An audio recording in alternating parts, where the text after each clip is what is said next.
Tülay'dan Örgüler YouTube kanalıma hoş geldiniz.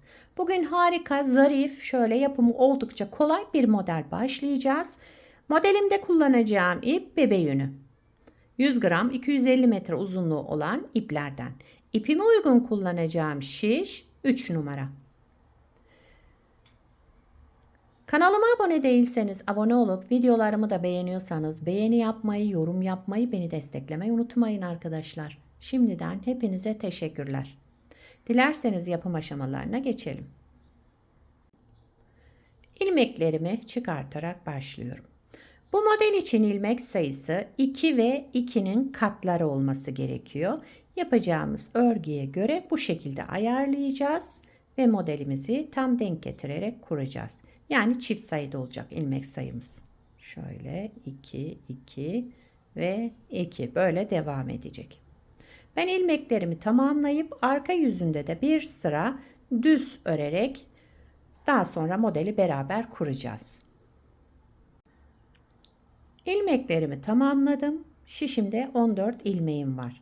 Daha sonra bir sıra ters ördüm. Pardon, düz ördüm. Arka yüzünde bir sıra düz ördüm. Çünkü lastik yapmayacağım için böyle bir sıra zemin hazırladım. Lastik üzerine başlayacaksanız bu modeli direkt lastiğin ön yüzünde modeli kurmaya başlayabilirsiniz. Şöyle arka yüzünde bir sıra düz örmenize gerek yok.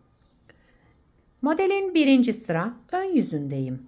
Kenar ilmeğinden sonra bütün ilmeklerimi düz örüyorum. Birinci sıra ön yüzünde ilmeklerimizi düz örerek devam ediyoruz.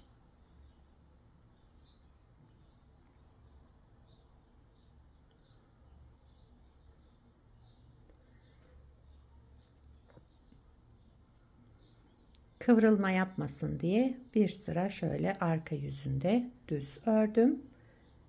Şu şekilde. Evet, birinci sıra ön yüzünde ilmeklerimin tamamını düz örerek tamamladım. İkinci sıra arka yüzündeyim. Kenar ilmeğinden sonra bütün ilmeklerimi ters örüyorum. Modelimiz 4 sıradan oluşuyor. Hep bu 4 sıranın tekrarını yapacağız. Modelde kaydırma yok. Birinci modeli nasıl yaptıysak ikinci modeli de aynı şekilde kuracağız.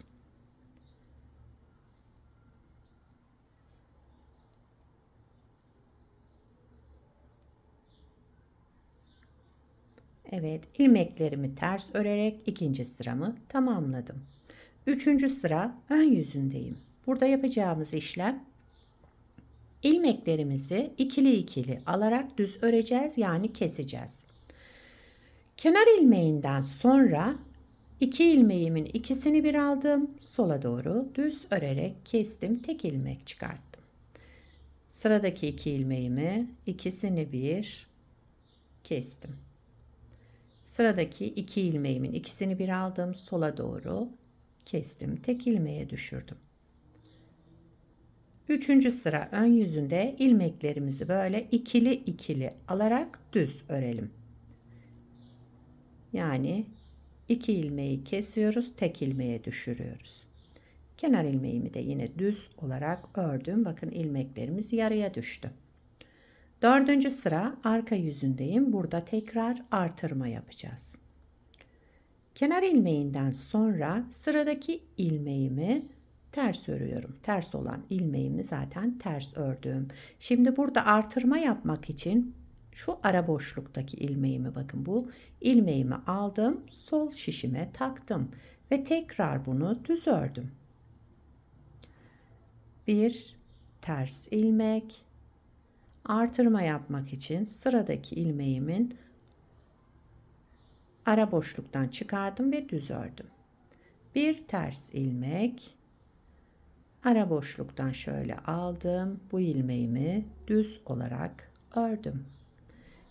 Bir ters ilmek, daha sonraki şu ara boşluktan alıyoruz.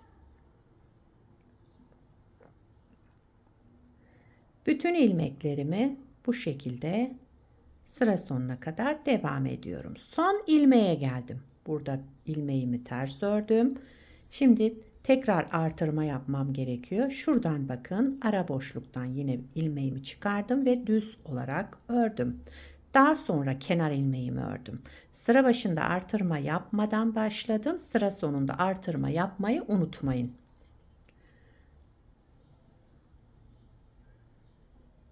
Evet, modeli bir kez kurduk. Şimdi tekrar bu 4 sıranın tekrarından yani ikinci kez kuracağız modeli. Modelin birinci sıra ön yüzündeyim. Kenar ilmeğinden sonra bütün ilmeklerimi düz örüyorum.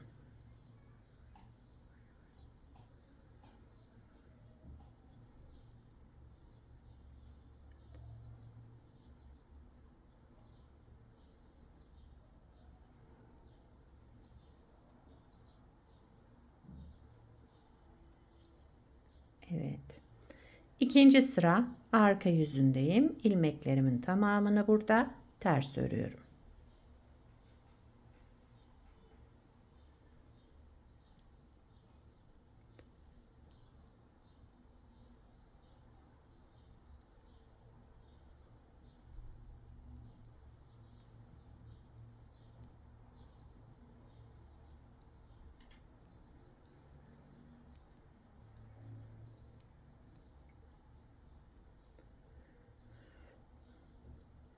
Üçüncü sıra ön yüzüne geçtim. Burada yapacağımız işlem ilmeklerimizi ikili ikili alarak düz öreceğiz. Üçüncü sıra ön yüzünde kenar ilmeğinden sonra sıradaki iki ilmeğimin ikisini bir aldım. Düz örerek kestim. Tek ilmeğe düşürdüm. Aynı şekilde devam ediyorum.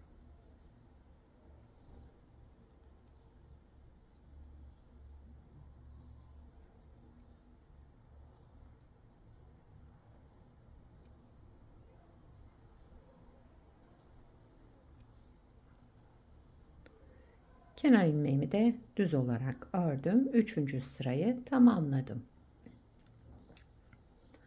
Dördüncü sıra arka yüzündeyiz. Burada artırmalarımızı yapacağız. Kenar ilmeğinden sonra bakın şu iki ilmeğin arasındaki boşluktan şu ilmeği alarak düz öreceğiz. Burada artırma yapacağız. Önce sıradaki ilmeğimi ters ördüm. Daha sonra bakın buradaki boşluktan aldım ve bunu düz ördüm. Sıradaki ilmeğimi ters ördüm. Öndeki boşluktan aldım ve ilmeğimi düz ördüm. Sıradaki ilmeğimi ters ördüm. Bir sonraki bakın hemen ilmeğimin önündeki boşluktaki aldım ilmeğimi düz ördüm.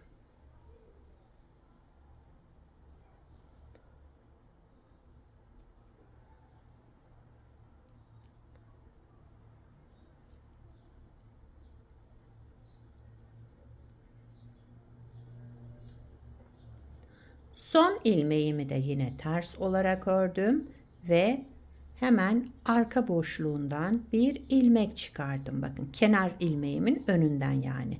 Şöyle bir ilmek çıkardım. Bunu düz olarak ördüm. Daha sonra kenar ilmeğimi düz ördüm. Buradaki artırmayı da unutmayalım. Evet, modeli iki kez kurduk. Modelimiz hep bu iki sıranın tekrarından oluşacak. Pardon yani bu iki modelin. 4 sıranın tekrarından oluşacak kaydırmalı bir model değil. Aynı şekilde devam ediyor. Şöyle bir parça da daha önce hazırladım.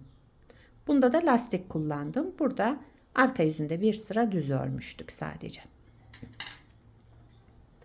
İsterseniz bu lastiği yapabilirsiniz. İsterseniz farklı bir düz bir ters lastik üzerine başlayabilirsiniz. Şöyle gayet güzel, gösterişli, çıtı pıtı modellerden. Bunu çocuk örgülerinde, bebek örgülerinde, yetişkin örgülerinde, yelek, hırka, süveter, her türlü örgüde kullanabilirsiniz. Modelin arka yüzü de şöyle gayet güzel, temiz bir görüntüsü var. Böyle devam ediyor modelimiz. Her renk ipe de yakışacağını düşünüyorum.